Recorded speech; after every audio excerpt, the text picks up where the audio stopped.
കഴിഞ്ഞ ദിവസങ്ങളിൽ സ്വർണ്ണവിലയിൽ നേരിയ കുറവ് രേഖപ്പെടുത്തിയപ്പോൾ അതിന് പിന്നാലെ ഇന്ന് വലിയ വർധനയാണ് ഉണ്ടായിരിക്കുന്നത്. പവന് 1680 രൂപ വർദ്ധിച്ച് ഒരു പവൻ സ്വർണത്തിന്റെ വില 93,720 രൂപയായി.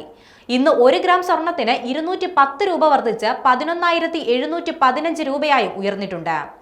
വില കുറയുമ്പോൾ ആശ്വാസമാവുന്നെങ്കിലും തൊട്ടടുത്ത ദിവസം തന്നെ ശക്തമായ മുന്നേറ്റം രേഖപ്പെടുത്തുന്നതാണ് ഇപ്പോൾ സ്വർണ്ണ വിപണിയിലെ കാഴ്ച.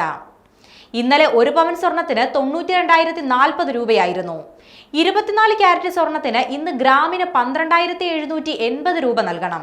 18 ക്യാരറ്റ് സ്വർണമാണെങ്കിൽ 1 ഗ്രാമിന് 9,585 രൂപയാണ് വില. സ്വർണ്ണവില വീണ്ടും വർധനവിന്റെ പാതയിലാണിപ്പോൾ. ഇത്തവണ 1 ലക്ഷത്തിലേക്ക് എത്താനുള്ള സാധ്യത വളരെ കൂടുതലാണെന്നാണ് വിപണി വിദഗ്ധർ പറയുന്നത്. കഴിഞ്ഞ മാസം 1 ലക്ഷം രൂപയ്ക്ക് അടുത്തെത്തുമെന്ന് പ്രതീക്ഷിച്ച സ്വർണ്ണവില കുറഞ്ഞ് 90,000-നും 89,000-നും ഇടയിൽ നിന്ന് കറങ്ങുന്ന സാഹചര്യമാണ് ഉണ്ടായത്.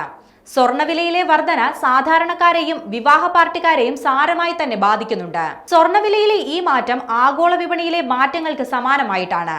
ഇന്നലെ സ്വർണ്ണവിലയിൽ ഇടിവുണ്ടായതിന് പിന്നാലെയാണ് ഇന്നത്തെ കുതിപ്പ്.